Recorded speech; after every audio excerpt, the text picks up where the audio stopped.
গল্পের শুরুতেই তো আমরা দেখতে পাচ্ছি যে অরিন্দম চট্টরাজ পুরো বাজারের মধ্যে আগুন লাগিয়ে দিয়েছে।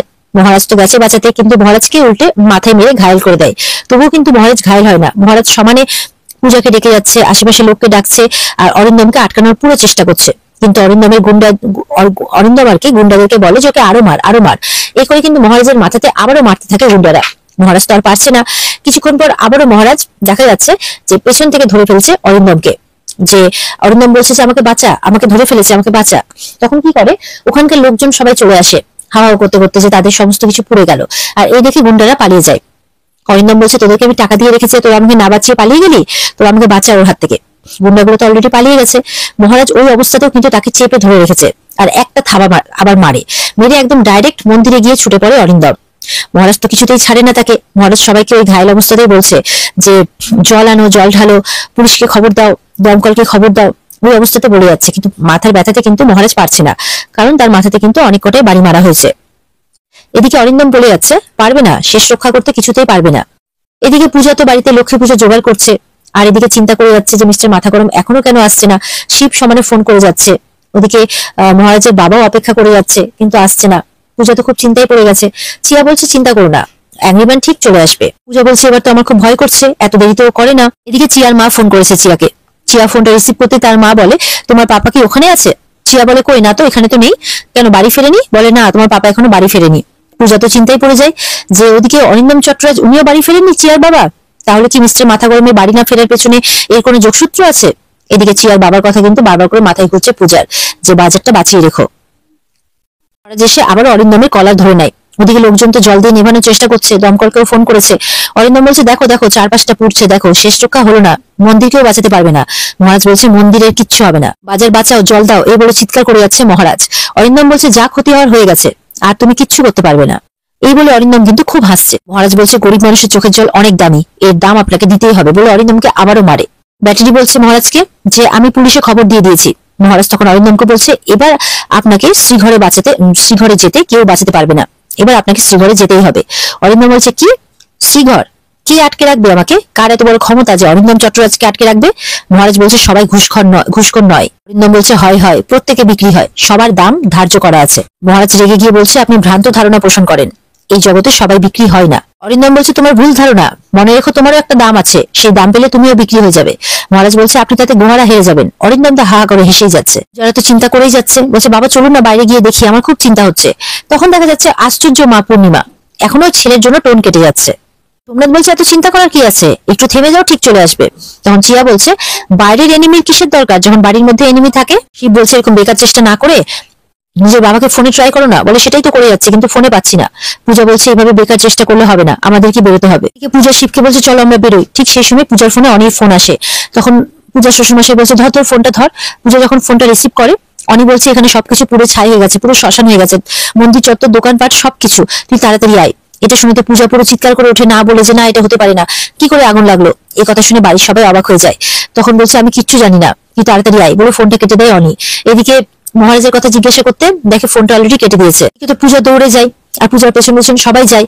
এদিকে পূর্ণিমা চিন্তা করছে যে আগুন কি করে লাগলো। সোমনাথ বলছে তাই তো, ওখানে আগুন কি করে লাগলো মা? বলে সেটাই তো প্রশ্ন, আগুনটা লাগালো কে আর কেনই বা লাগালো? এদিকে তো ব্যাটারি পুলিশকে ডেকে নিয়ে চলে এসছে, পুলিশকে সবকিছু দেখাচ্ছে আর কি। পুলিশ তো দেখছে এখানে ভয়াবহ অবস্থা, সব পুরো ছাই হয়ে গেছে। ওদিকে দেখছি পুলিশ যে মহারাজ অরিন্দম চট্টরাজকে কলার ধরে নিয়ে বসে রয়েছে। তখন বলে কি ব্যাপার মহারাজ, তুমি ওনার কলার ধরে বসে আছো কেন, কি অবস্থা এখানে? তখন বলছে জিজ্ঞাসা করুন, পাপের ঘরে এবার পূর্ণ হয়েছে। বলে কি, উনি জানেন নাকি যে কে এটা আগুন লাগিয়েছে?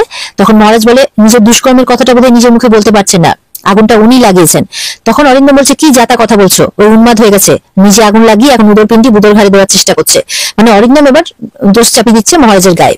মহারাজ আগেই বলেছে যে অরিন্দম আগুনটা লাগিয়েছে। পুলিশ তো অবাক হয়ে যাচ্ছে এদের কথাবার্তা শুনে। এদিকে পূজারা কিন্তু সেখানে পৌঁছে গেছে। পূজা গিয়ে দেখে যে তার দোকান পুরো পুড়ে ছাই, আর কোনো কিছু বেঁচে নেই। পূজা তো পুরো চিৎকার করে ওঠে, কাঁদতে আছে হাওমাও করে। তখন সেখানে পূর্ণিমারাও চলে আসে।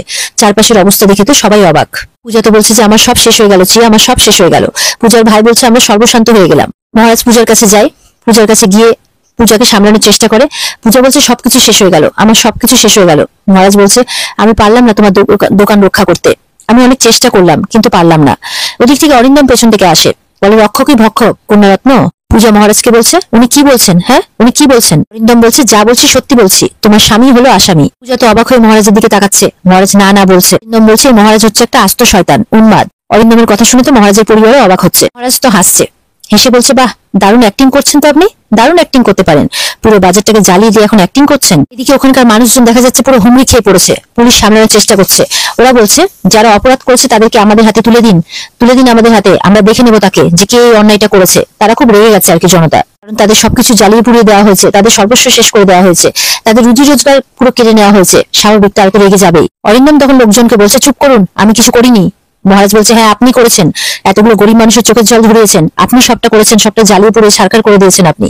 অরিন্দম বলছে, এই মহারাজ চুপ করো, একদম মিথ্যা কথা বলার চেষ্টা করবে না, যা করার তুমি করেছো। অরিন্দম একবার মহারাজের নামে দোষ চাপাচ্ছে, মহারাজ একবার অরিন্দমের নামে দোষ চাপাচ্ছে।